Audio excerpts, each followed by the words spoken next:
Good afternoon, everybody. Welcome to the July 23rd, 2023 CALPADS Q A. My name is Paul Higgins. I'm a data analyst working at CSIS supporting CALPADS. And I'm sorry, it is not July, it's August 23rd.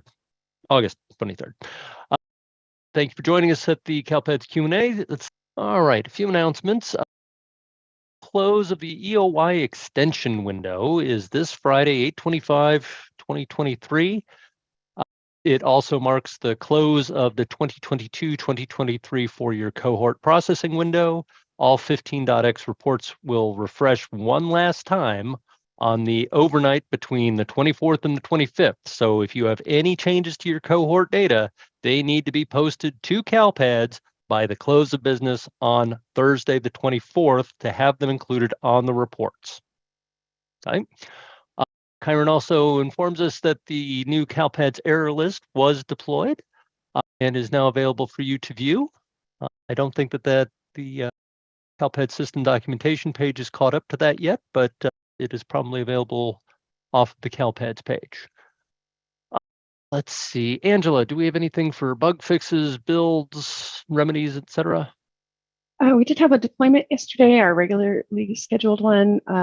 So Alex, the known issues are up to date. They do look a little bit different. Kyron's been implementing some new things. He's getting innovative on us. So it's now in a table. So there's a search box.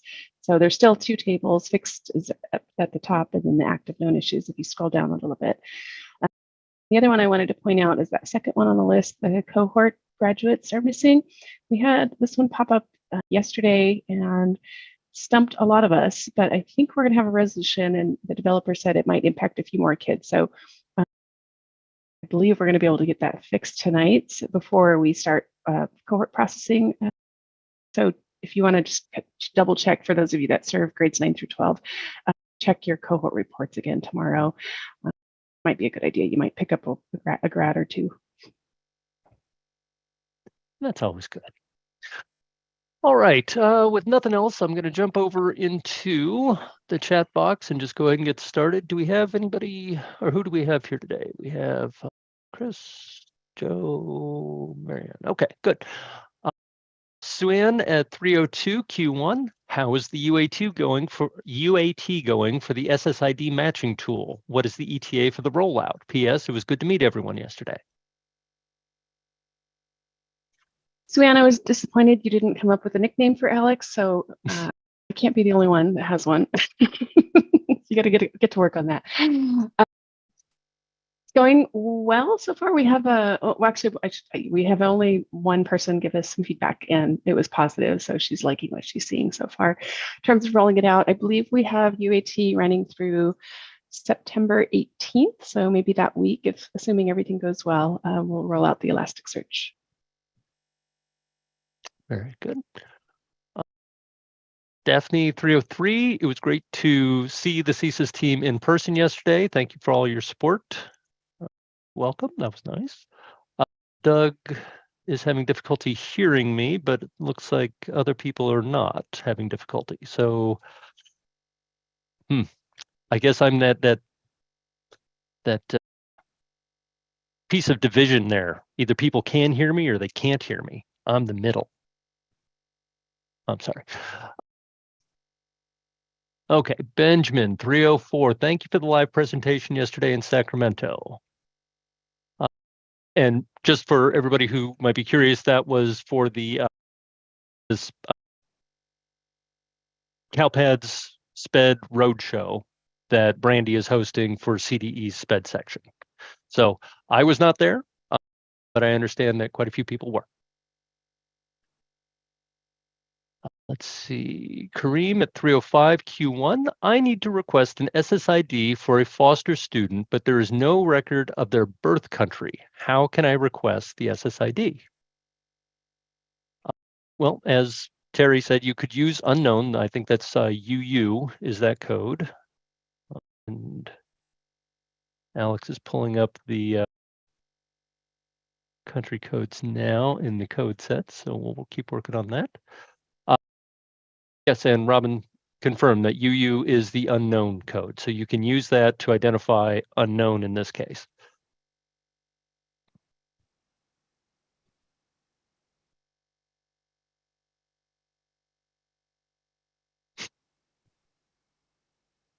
And there it is. So if you are creating that, just use UU and you're good to go. All right, Eugenie 306 Q1 issue 6623. Any progress update for this issue? I can't seem to find it on either list in the known issues page. Yeah, we show it on our end as being fixed back in July, Eugenie. So you might need to put in a ticket if you're getting that error again. Maybe it came back. It's a typo in the user manual. The NVR 3 version of it still has the defect linked, so I'll clear that up today.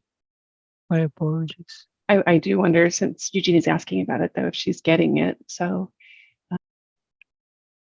if she's getting that error. If you are, Eugenie, maybe you could type in there what LEA you're seeing that on.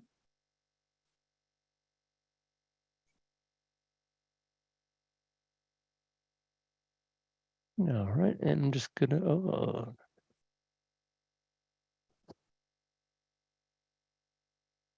all right, I'm gonna move on and we can circle back to Eugenie here in a few minutes. Suan is saying a good name for Alex is a mini brandy. So that's out in the open there for discussion. Geeta 307, can you please explain the SELA uploads? How do I determine which records to send over? I was able to get my TBDs over, but for the rest, I get a lot of errors. I did open a ticket and Rick helped me with a long explanation, but I need help on how to go about doing that.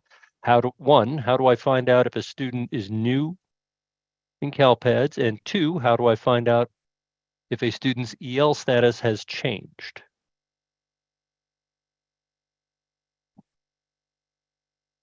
So, well,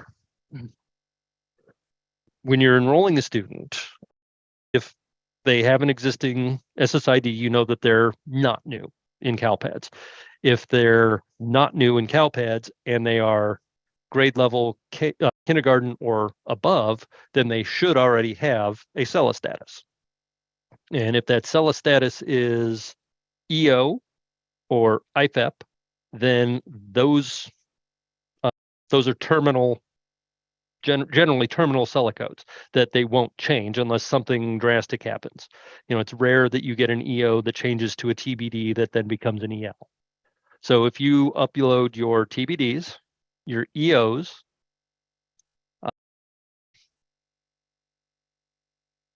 TBDs and EOs, that should really cover the bulk of what you're doing. And as to how it's changed, if, gosh, I'm not sure how you get notified of an EL change if a student is new to you. Does anybody know how that works? I don't recall.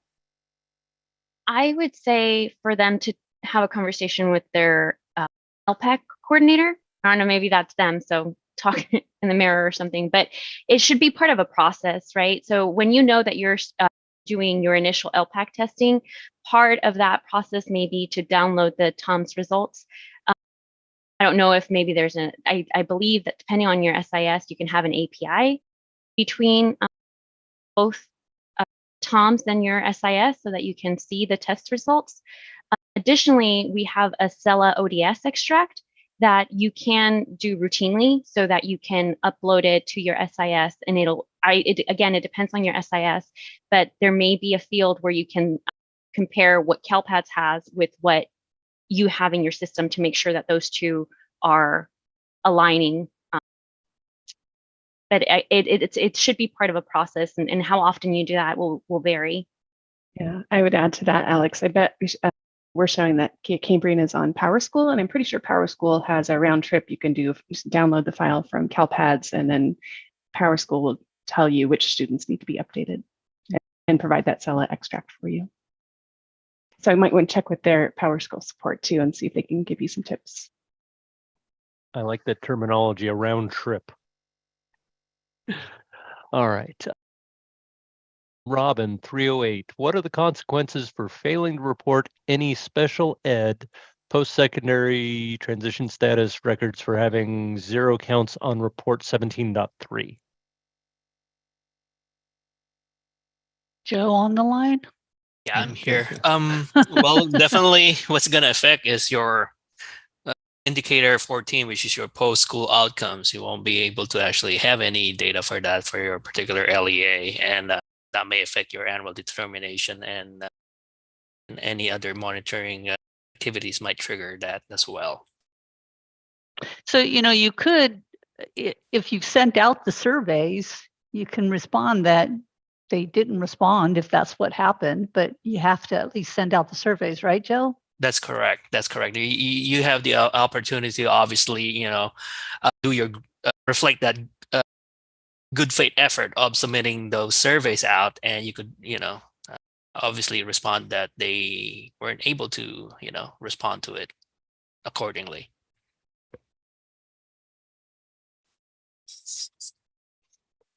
All righty. Suen, comment. Gary looks younger in person. Oh, thank you, Suen. Martha, I think I need to go out on the road more.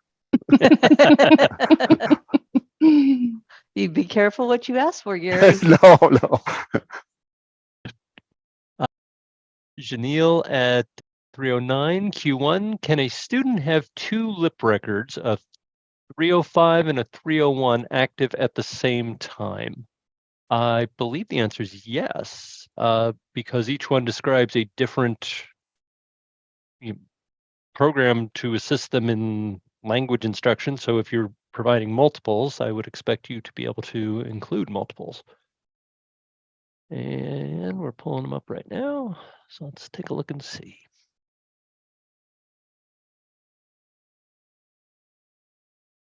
So 305 and 301. Dual language immersion and structured English immersion program of other predominantly English language instructional models. I'll be honest, I don't know if those contradict each other or not. I would have to read those definitions through and compare them to make sure that they don't conflict with one another, but I would, again, presume if you were offering multiple resources to that student, multiple programs to help them learn English, that yes, you could. All right, Miguel 310 Q1. Good afternoon. I'm aware that we are now required to upload parent guardian education levels along with their first and last names. With that being said, what if we still have parents that decline to state? Will this still be a reportable option? And what would be the case in which both parents are not high school graduates? I know Brandy spoke about it back in May, quarterly updates, but I'm still a little foggy on this topic. Any clarification would be greatly appreciated. Yeah, just like with the SIMP record, the decline to state is available in multiple places. And I believe that it is still available as an option for the parent ed level. If both parents are not high school graduates, then I believe that they would fall into the automatic SED category, the socioeconomically disadvantaged. If one is not a high school graduate, but one is, then it would go with the higher of the two, as I understand. Oh, look at that. There's a slide.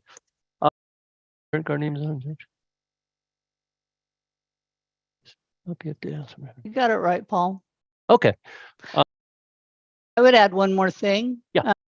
That in the CFS, when it shows what's required for parent ed guardian, if you don't give us a second parent guardian name, then we wouldn't expect their education, right? If you put in a first name, we're going to expect all the fields. Or if you put just in the last name, we will expect all of the fields that are required. So you may want to go and take a look at what is in the CFS, as well as, because there's a column on the CFS to the right that says if it's required or not to be populated, and sometimes it's conditional. Thank you, Martha. Mm-hmm.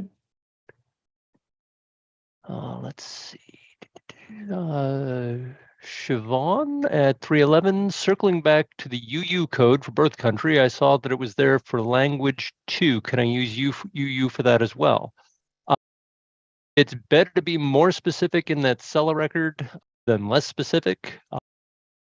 Usually the home language survey will give you what their primary language is a non-English language. So you want to be more as specific as possible whenever possible. So if they come in and they're speaking Farsi, use Farsi. As if it's on the home language survey, of course, and don't default to the UU. That will just kind of, it just adds to the problems down the road because it cannot be parsed into a full language group, et cetera, et cetera, et cetera. So whenever you end up with an unknown coding, there are potential issues down the road that they won't get correctly aggregated to where they need to be. The other thing, Paul, that I want to add is that this unknown is part of the content area subcategory. So it's not in the CELA code set. It'll be part of the course section. Good point. I do believe that the language code does have an other or an unknown 99 variant, or something like that. Yeah. Maybe changed. All right.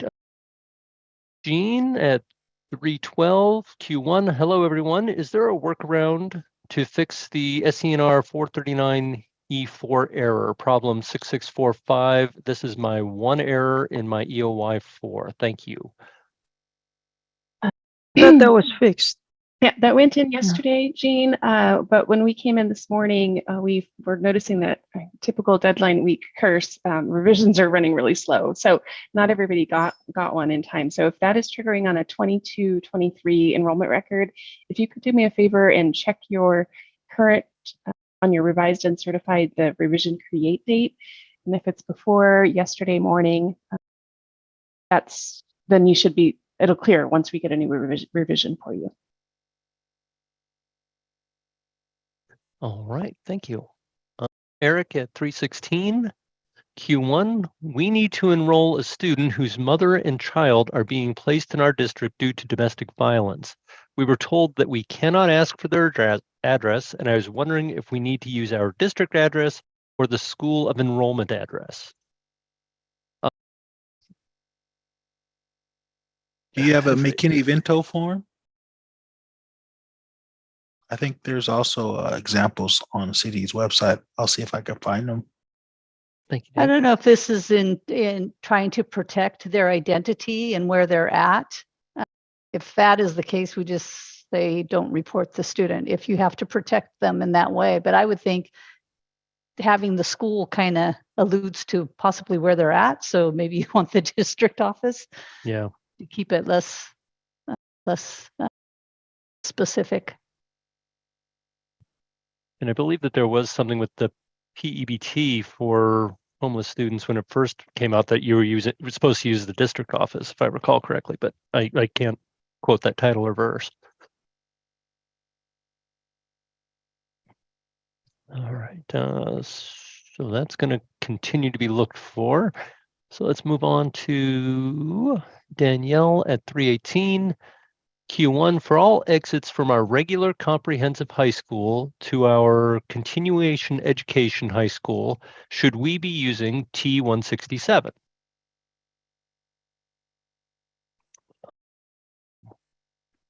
Specific to discipline, I believe. Yeah, it's gotta pull it. Oh, there you go. Pull it up.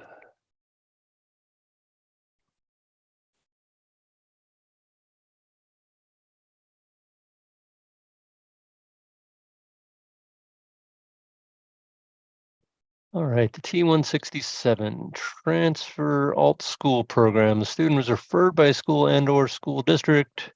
The district has acceptable documentation that the student enrolled in an alt ed school or voluntarily transferred as an independent study to another California public school in the same district. Student was referred. Student was. Do not use this code for interdistrict transfers. All right. Or students who were referred to an alt ed school or independent study program for disciplinary reasons for a juvenile court by a juvenile court judge or other correctional or judicial officer who are expelled pursuant to Education Code 48915 A, B, or C. Use T165 instead. I would say that it's completely viable to use, except in those two circumstances where the T165 would then be used. I don't see anything restricting your usage there. I think that's the whole purpose of the T165 and 167 is about sending kids to the alternative schools and the reasons why. Gotcha. All right. Angela, 312 Q1. I am not sure if this is a known issue, but the date range by SSID created date is not picking up all of the students for whom I have been assigning SSID since we began classes on 8/21/2023. Any guidance on ensuring everyone gets picked up that way? Issue 6654. So I want to talk about that because the chatter underneath that one is conflating two different extracts. So Angela is asking about the SSID extract, and then we jump into conversations about the SCNR ODS extract, and those are not the same thing. We did recently enable that the SSID extract, the date range by SSID create date, but it's not as helpful as we thought it was going to be, or at least that's my perspective anyway.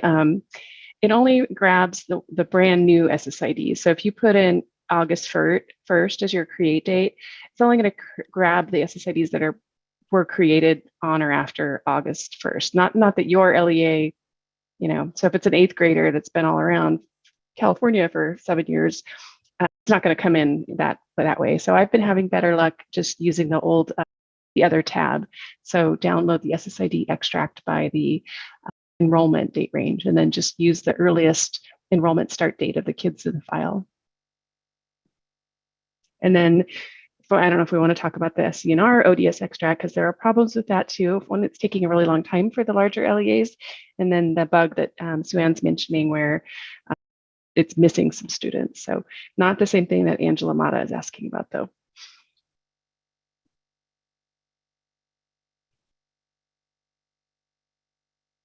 Alrighty. Moving on to Charlene at 321 Q1. We have a student coming this year with primary language of EO. However, the student was a no-show last year with the primary language of 29. Are we allowed to update the primary language this year? Well, the HLS, the home language survey, is supposed to be issued and completed once. If it came in with, and I don't know what 29 is, whatever that language translate to. So you were going to put them in as TBD with 29 as the primary language code. If that does not exist in CALPADS yet, and you have reissued the home language survey, then you can pretty much do what you want. But if you're editing last year's work, then you're going to get into, you're going to have to remove last year's work, replace it, that kind of thing. But as a no-show, it should not be an issue because they never attended last year, so there's nothing there. But if that TBD still exists in CALPADS using 29, they're going to be queued for that initial LPAC evaluation.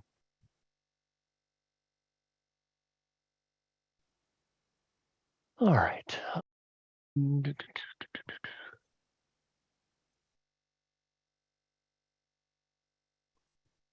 All right. I have a bunch of scrambled messages or chats here, so I'm just sorting through them here. Hold on. Okay. Eric, I see your Q2 at 325. I will hit that again. Siobhan 326 Q1. I cannot remember my password in CALPADS that I had previously to gain access to the UAT. I tried the forgot password twice now and have not seen an email with help getting in. Martha, you responded to my email yesterday, but it's not working. Thank you. Keep an eye on your inbox, Siobhan. I'm adding you into that environment right now. Okay. Kareem, I see your Q2 at 327. I will circle back to that. Right, Mika, 328, Q1, can classified staff take attendance? If no, is there any documentation indicating that they cannot? We have aides and office assistants that want to take attendance since the teacher is busy.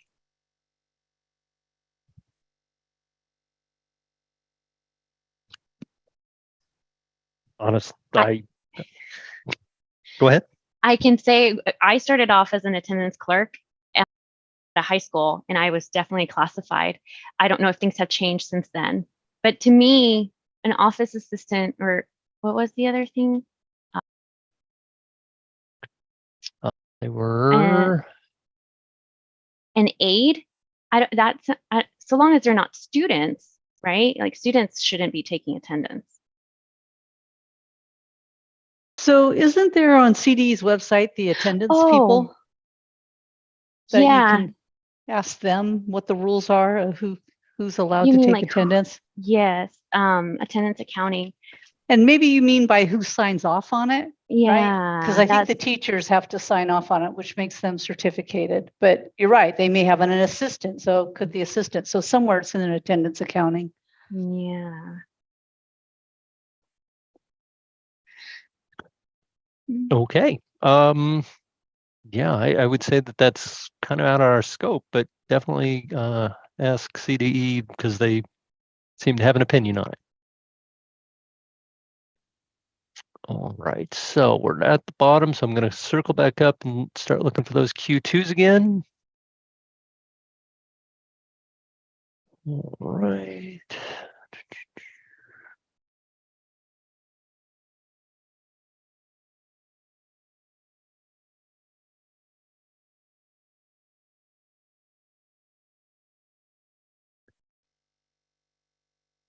All right, Suan 328 Q2. I am with Angela Mata. The extract for date range by SSID created is not including all students in the date range. It is only including students that were manually added to get through a batch file. We submit a ticket? So it's only including brand new SSIDs that were created on the date that you chose, on or after that date you chose. And I went and looked at the specs, and that's by design. So if you're expecting something else, Suan, that's not going to happen. But if you're saying you're only getting manually added SSIDs and they're brand new and they're still not in the file, or they are only in the file if you're manually adding them, let me know and I'll do some digging on that. The other thing I found useful is if you're not seeing them when you're generating the SSID extract through the create date, try doing the enrollment date and making sure that it's within the parameters of when school started for you. And that SSID extract has a column for create date. So then you'll be able to see, oh yeah, it's because the student had an SSID created back in, I don't know, 2 years ago, or just a day before the date that you had submitted in this create date. So that may be a good troubleshooting step too. Good call. Eric at 325 Q2, can you please go over the process of getting SSIDs for the English learners that need to be tested during summer and before school starts? What are the dates that we have to have on the SENR and SELA files? And we are over in the flashes right now, and Alex is pulling it up right now.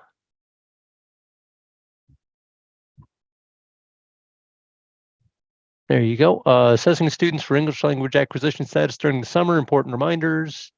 The SCNR is the actual start date, and the SELA start date, the current date. There you go. And that was in Flash 258, if you wanted to actually read that. Then Eric at 324. So there's no guidance to use either the district or the school address, but if I understand correctly, we should use the district address. We only have one high school, so it's not very difficult to figure out which school and address. I also heard that we should not report them. Did I hear that correctly? So this is going back to the domestic violence students or victims of domestic violence moving into the district.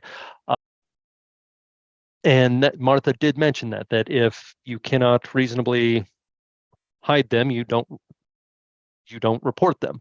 I don't know what the parameters on that are. If you wanted to open up a service desk ticket, I would forward your request right on to CDE, and I'm sure that their legal counsel would be able to respond back to you with some sort of guideline. Oh, populating the student addresses in CALPADS. If a student does not have an address, LEAs should populate the student's address with either the school address or the district address, depending on whether the school site or district office will be responsible for distributing cards to students. Hey, that sounds good. But again, if you are truly seeking guidance, I would put in service desk tickets so we could forward that on to CDE, so you could get a very legitimate, serious answer on that. We're kind of gleaning answers off of prior guidance on things. But if there's domestic violence involved, I wouldn't want to play around. I would just put in a ticket. I'll put it out to the CDE and they'll give you an answer. All right.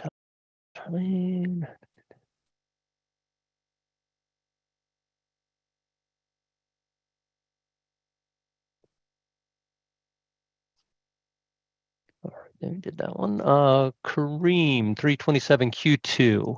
An NPS school here was recently added to the CDE site, and I'm getting an invalid NPS school when I post the enrollment. Is there typically a delay for CalPads to see the new school?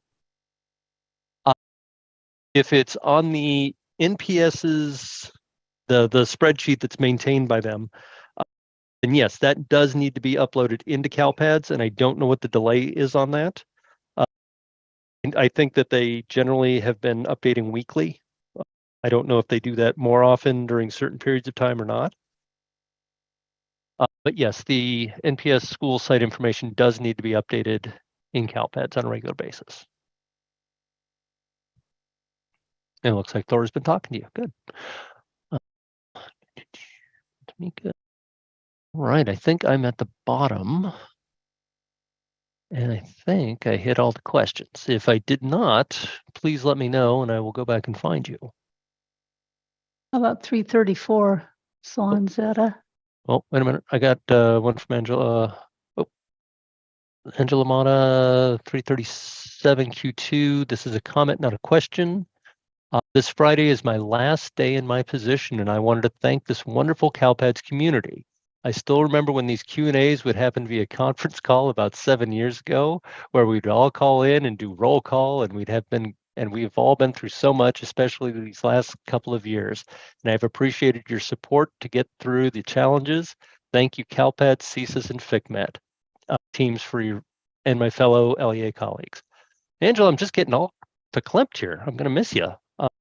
Good luck in all your future endeavors. I hope that the world is bright and you're wearing shades right now. Good luck to you.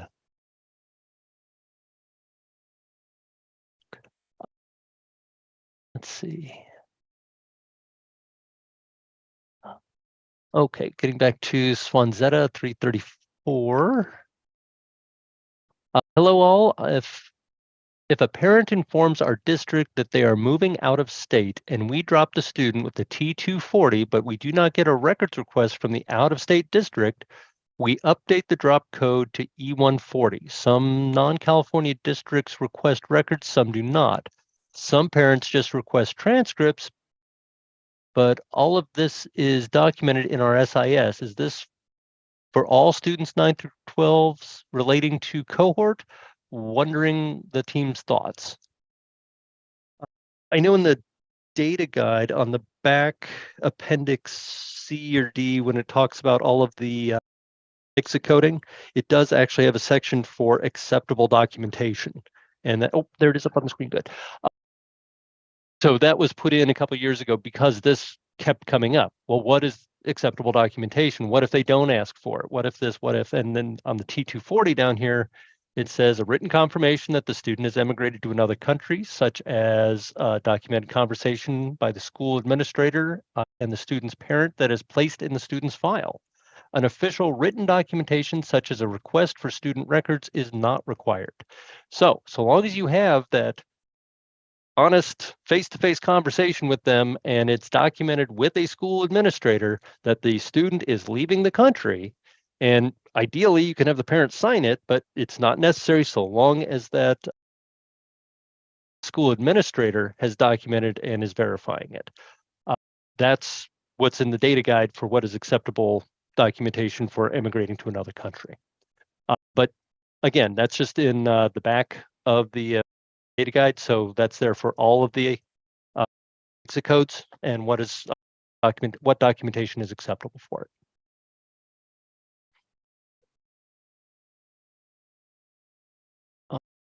All right.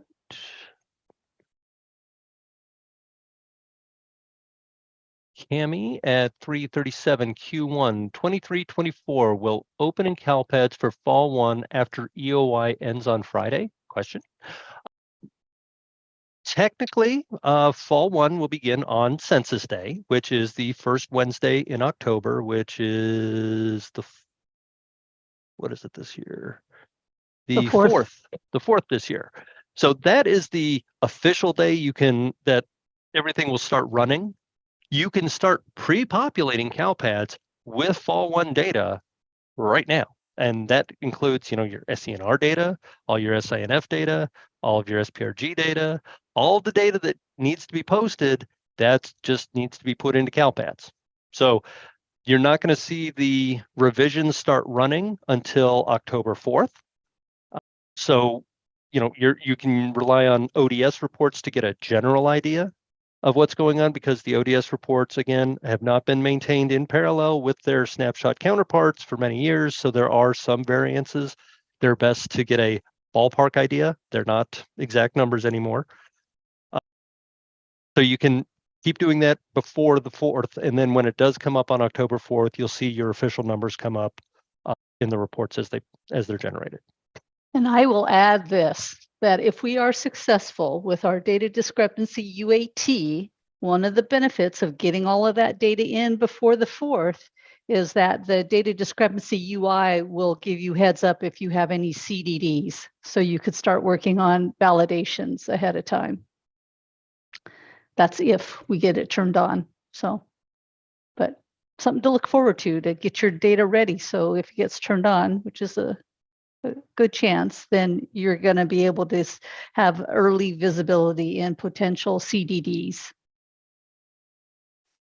Thank you, Martha. That is our big hope, that those CD and DD UI interface is going to revolutionize how we approach these submissions, because you're going to have full visibility, ideally, once it's in place. All right. 342, Catherine. Q1 SPED. If a student has transferred to us this year and we need to adopt the IEP transaction, do we send that up now or wait until after the redesign? I would say just adopt it now, get it out of the way, make sure that there are no issues, and then it's done. It's been adopted, it's in place well before Census Day, and you don't have to worry about it. I would say adopt it now. Laura, 342 Q1, follow-up to ask about documentation for students who transfer out of California or the US. Does the same documentation hold for students with disabilities? Joe, do you have any special add-ons to documentation required when a student emigrates out of the country to close the special ed file? Maybe, we still adhere to the same rules as per the data guide here. However, it would be best also to actually, leverage and add on to the, coordinating with your IEP team, obviously, that's probably another way to kind of go about it. Obviously, there's a relationship between the IEP team and the services that are being delivered to the student. So you may avail and leverage on that, and do your best faith effort to obviously do some documentation on that and follow your local policies and procedures in regards to this. All righty. And Sue-Ann is letting us know, let the revolution begin. Viva la revolución. All right, we are at the bottom. It's we got about 15 minutes left. So if you have any questions, now's the time to put them out there. If anybody on the CSIS side of life has anything they want to discuss, you have a captive audience right now. Feel free.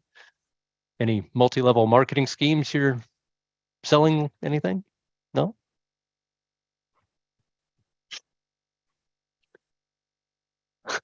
Sue-Ann, when the AI takes over when will the AI take over CalPads? You're assuming it already hasn't. Chantal, at 3:45 Q1, we have many families that leave our independent study program and file a private homeschool affidavit. What would you suggest be the best practice to document that, since it's a transfer to a private school? That private school affidavit is all you need. It's once they have that and file it. If you have that, you just make a document, or you document that in the file and you call it good. Catherine, I'm sorry, my screen just jumped. Catherine at 3:45. I'm sorry, I did not hear your answer to my question. Do you know if Tom's is having any issues? I do not. Marianne, do you know if Tom's and CalPads are having any communication difficulties?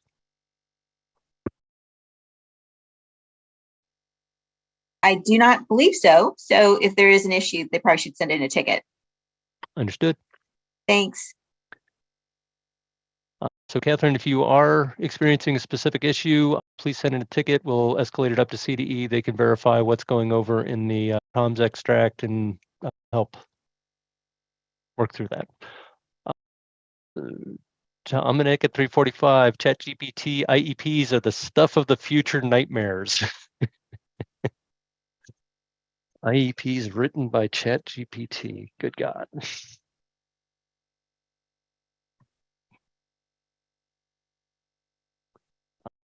Eric, 3:47, Q3. If a student does not return, we need to exit them as a no-show. At what grade level?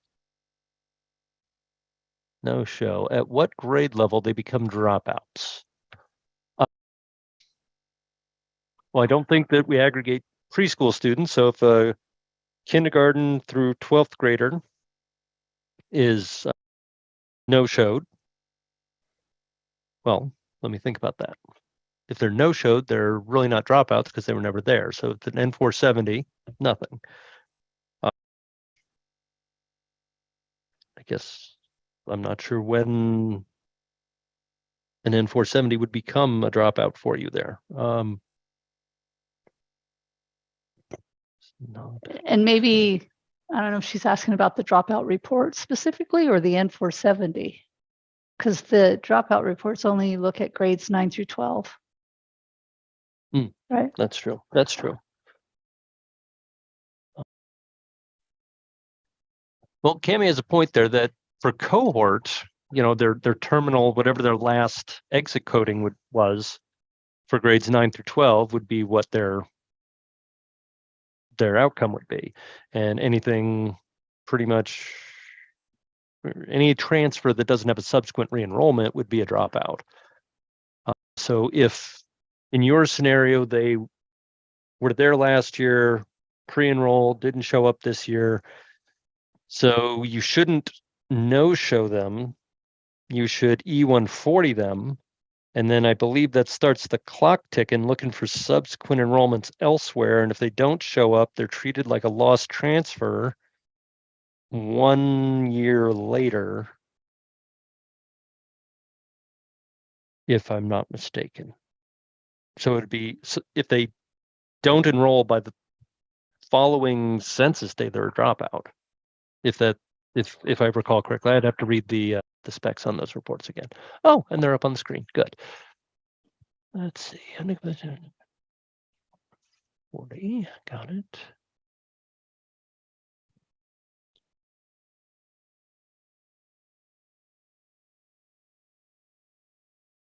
Or are equal to the area.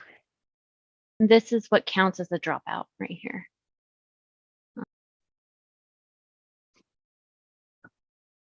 All right, so an unduplicated count of students for most seniors.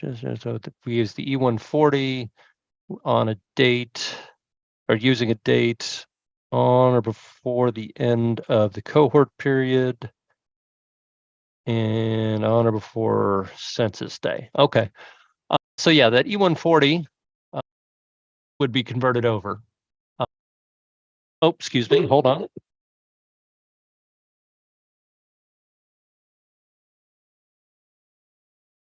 Okay, sorry about that. My son decided to taunt the dogs. Let's see. Oh, do you want me to? No, that's okay. It's there'll be dropouts for 9 through 12, and primarily when they're lost transfers that have no subsequent enrollment before the end of the cohort window for cohort reporting. And if they're early on in their high school career, they could flip to be a dropout on the aggregate reports 1 year after they were identified as the E140. All right, let's see.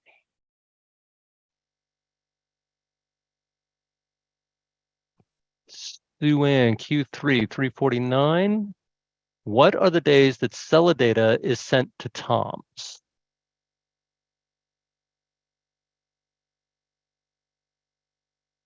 Day, every night. I don't know if they do it on the weekend, but the extracts go over nightly.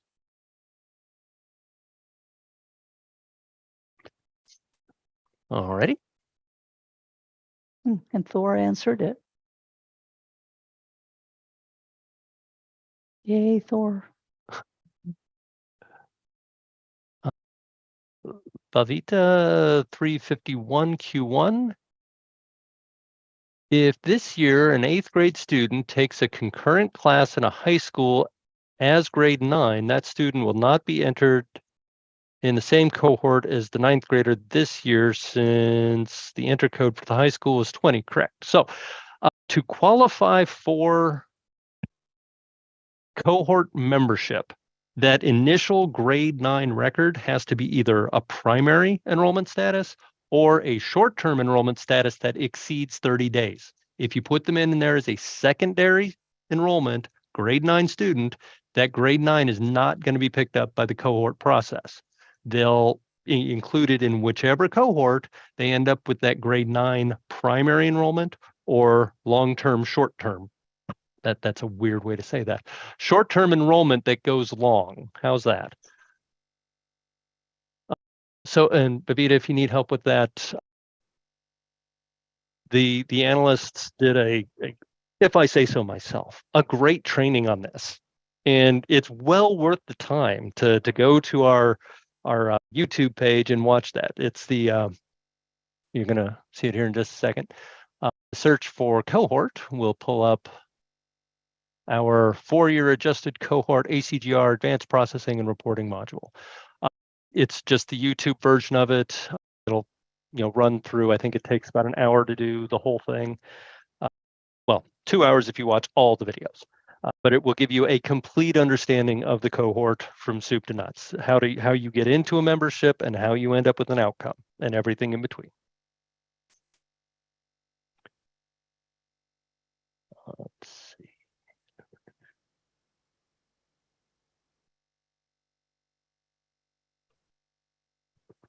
All right, I am not seeing anything new coming in here. Marianne has an announcement that she would like to make. Oh, sure. May I make that announcement now? Do you have time? It's great news. Let's hear it. You It have is the really stage. great news. So we've been really missing Brandy, and well, Brandy will never be replaced. we have found a person that is going to help out our office dramatically. And you've probably seen her in the chat quite a bit. John Walker is going to be joining CalPADS. Yay, So we're very, Sean very Walker. Yay! Woo! Very happy to hear that. And Sean has some background at a couple different LEAs, right? She has lots of background. Very familiar with Sean or with CalPAD. So we're So does excited. this qualify her into getting to unmute herself now? Right. Yes. Very soon. She's going to join us on the 5th. Oh, very good. Very good. After she finishes her EOI, which she Martha probably won't already let her in the has. door until she's certified.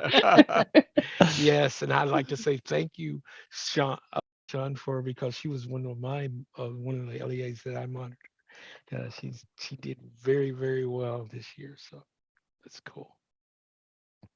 Hopefully she's trained her replacement well. That is good news. Very good news. The other thing I wanted to say before we sign off is every year we have a couple of LEAs that think they're all done with end of year and have moved on, and then they forgot, they accidentally disapproved at one point, and they were gonna fix something. So I'd say sometime between now and tomorrow afternoon, if you think you're done, just take one more quick check at the certification screen and make sure they all four say certified and 3 and 4 say SELPA approved. Otherwise, Excellent advice.